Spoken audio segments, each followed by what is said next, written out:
مجھے مرید فرما لیں۔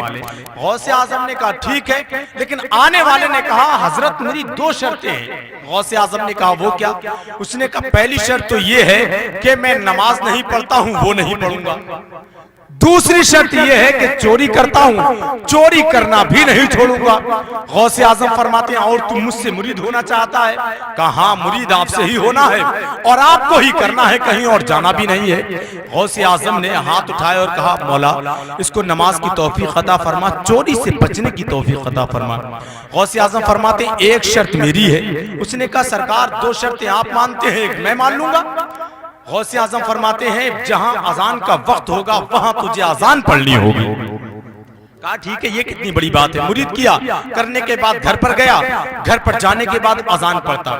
ظہر کا وقت ہوتا اذان پڑھتا، عصر کا وقت ہوتا اذان پڑھتا۔ ایک دن ہو گیا، دو دن ہو گئے، تین دن ہو گئے۔ اس کی بیوی نے کہا چوری وغیرہ کرنے جاتے تھے، کیا ہوا؟ سارا گھر کا مال ختم ہو گیا؟ یہ کون سا کام اپنا لیا ہے تم نے؟ نہ مسجد جاتے نہ گھر میں نماز پڑھتے، اذان پر اذان دیے جا رہے۔ تو اس نے کہا کیا بتاؤں، میرے شیخ نے ایسے کام پر مجھے لگایا ہے کہ چوری کا ٹائم ہی نہیں مل پا رہا ہے۔ انہوں نے دو شرطیں میری مانی ہے، اب مجھے ایک تو ماننی ہی پڑے گی، ہے نہیں؟ تو ایسا کام ہے یہ اذان کا کیا ہے اور مجھے ماننا ہے، لیکن چوری کرنے نکلتا ہوں، دیکھتا ہوں کہ اذان کا وقت ہو جاتا ہے۔ غوث اعظم نے کہا ہے کہ یہ شرط ماننی ہے، جہاں اذان کا وقت ہو جائے وہیں اذان پڑھنی ہے۔ اس کی بیوی نے کہا کچھ تو کرنا ہوگا۔ بولا ٹھیک ہے ٹائم نکالتا ہوں۔ رات کی تاریکی میں بغداد شریف میں جو سب سے امیر تھا اس کے گھر پر دیوار کود کر پہنچتا ہے اور وہیں پہنچتا ہے جہاں خزانہ رکھا ہوا تھا۔ خزانہ بھرتا ہے، اپنے تھیلے میں چلنے والا ہی ہوتا ہے کہ دیکھتا ہے فجر کی اذان کا وقت ہو جاتا ہے۔ اس نے کہا غوث اعظم نے کہا تھا جہاں اذان کا وقت ہو جائے، اب مجھے تو شرط ماننی ہے، دونوں نے مانی ہے میری۔ وہیں پر سامان رکھا، اسی گھر پر اذان پڑھنا شروع کر دی۔ سبحان اللہ بول دیں۔ گھر کے لوگوں نے اپنے گھر میں اذان کی آواز سنی تو خوشی میں اچھل پڑے، بولے اٹھو آج گھر میں لگتا ہے اللہ کا ولی داخل ہو گیا۔ بول دیں سبحان اللہ، بولے لگتا ہے آج گھر میں اللہ کا ولی داخل ہو گیا۔ پورے گھر کے بھی بچے جوان بچوں کو سب کو اٹھا دیا، بولے اٹھو آج قسمت کا ستارہ چمک گیا ہے، آج گھر میں اللہ کا ولی اور اس کے پیچھے نماز پڑھنے کا موقع ہمیں ملے گا۔ گھر کے لوگ وضو بنا کر فارغ ہوئے، وہ اذان پڑھ کر فارغ ہوا، کیا دیکھتا ہے چاروں طرف بھیڑ لگی ہوئی، اب دیکھا تو گھبرا گیا، بولا آج غوث اعظم نے مجھے پھنسا دیا، آج میں پھنس گیا، بچنے والا ہوں نہیں۔ گھر کے لوگ بولے حضرت سنتیں ادا کر لیجئے، آپ کو نماز پڑھانا ہے۔ اتنا سنا تو جان میں جان آئی، فوراً سنتوں کی نیت باندھ لی اس نے، اور باندھنے کے بعد جیسے ہی سنتیں پڑھ کر فارغ ہوا تو کیا دیکھتا ہے اس کے پیچھے دو صفیں لگی ہوئی ہیں۔ اللہ اکبر۔ اس نے کہا کیا معاملہ؟ گھر کے لوگ بولے حضرت نماز آپ کو پڑھانی ہے۔ سبحان اللہ بولے نماز آپ کو پڑھانی ہے۔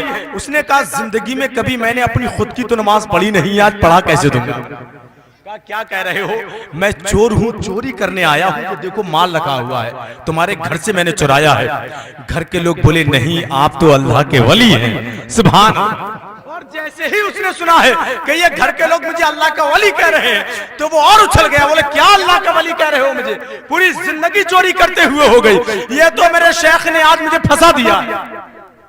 گھر کے لوگ کہہ رہے ہیں نہیں حضرت نماز آپ کو ہی پڑھانا ہے، وہ کہہ رہا ہے میں چور ہوں، گھر کے لوگ کہہ رہے ہیں نماز آپ کو ہی پڑھانا ہے، آپ تو اللہ کے ولی ہیں، اور ادھر غوث اعظم اپنے حجرے میں مسکرا رہے ہیں اور کہہ رہے ہیں ایک وعدہ کیا تھا آج پھنس گیا ہے، مجھ سے ایک وعدہ کیا تھا آج پھنس گیا ہے، مرتا کیا نہیں کرتا۔